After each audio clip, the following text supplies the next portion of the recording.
We begin with breaking news. A 39-year-old man has died after apparently falling off a hydraulic construction lift overnight. Ottawa police will only say they're investigating the incident on Spark Street near Bank just after 2 this morning. Paramedics aides believe the man climbed up a parked lift and fell 12 feet to the ground. No one witnessed the incident. A 53-year-old woman is dead after a two-vehicle crash just east of the village of Alfred. Ontario Provincial Police say the woman collided head-on with an oncoming vehicle on County Road 17 just before 9 last night. The driver of the second car was treated for non-life-threatening injuries. Police continue to investigate. Some public high school students are going to have to wait a little longer to get their report cards as the labor dispute between the teachers and the province continues. Melissa Lamb is live with the very latest on the situation. Good morning, Melissa. Good morning, Annette. Well, I just spoke with the director of the school board, Jennifer Adams, who says some teachers already had their marks in the database before the job action took place.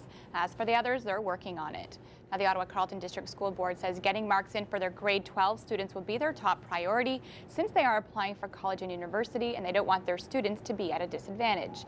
As for the grade 9s to 11s, they will have to wait a little longer for their grades, but they will get a report card. Now, teachers in the Ontario Secondary School Teachers Federation began job action on Monday, stopping certain administrative and supervising duties as a result in their fight for a contract and the protest over Bill 115 imposed by the province. As for getting report cards in, the school board says they do have a plan in place. We have some people with experience working with our databases, some retired principals and vice principals that will be circulating through the schools that have not had an opportunity to get those marks inputted into the database, and they will be doing that for the grade 12 students. Now, Adams also says that teachers will openly talk to parents and students about their marks, but conversations will have to happen during work hours. So we'll have more details on this coming up at 8:30. Annette? All right, thanks for the update, Melissa. The search for a missing 3-year-old BC boy now stretches across Canada and 6 U.S. states. An Amber Alert was issued last night for Alvin Barnett, who police believe was abducted by his father near Sparwood, BC. U.S. authorities say the man and boy crossed the border into Montana. Police have been notified of the abduction in Washington, Oregon, Utah, Nevada, and Idaho. The fighting continues between Israeli troops and Hamas militants in Gaza this morning on this third day of a major offensive.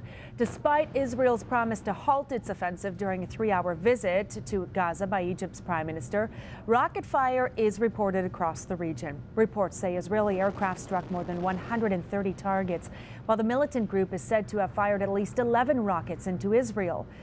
Yesterday, Israel began moving troops toward the Gaza Strip in preparation for a possible ground assault. Well, it's the end of the road for Twinkies and Wonder Bread.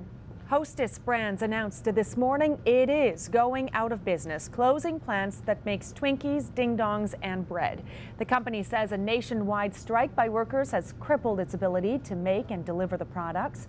Thousands of workers walked out late last week after rejecting a contract that cuts wages and benefits.